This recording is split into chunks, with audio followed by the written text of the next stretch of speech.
حاجه اسمها فوتوشوب.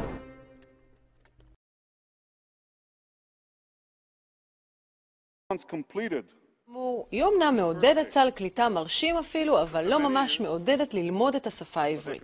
יותר ממחצית האולפנים לעברית בסכנת סגירה. הסיבה, משרד החינוך החליט לקצץ בתקציב. עברית קשה שפה, כתבתו של שרון חזן. משרדים, אז ממשרד החינוך נמסר כי לאור הקיצוצים הכבדים בתקציב נאלץ המשרד לשנות את סדרי העדיפויות שלו. בכל מקרה במשרד מבטיחים כי שנת הלימודים הנוכחית באולפנים לא תיפגע.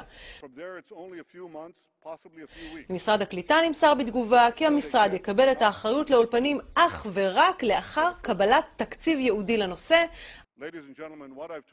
ובכן למשרד חלופות ובהן הפרטה כנראה גם של לימודי השפה העברית, ומה יגיד על זה אליעזר בן יהודה. תודה רבה יוסי.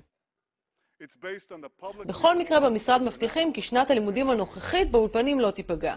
ממשרד הקליטה נמסר בתגובה כי המשרד יקבל את האחריות לאולפנים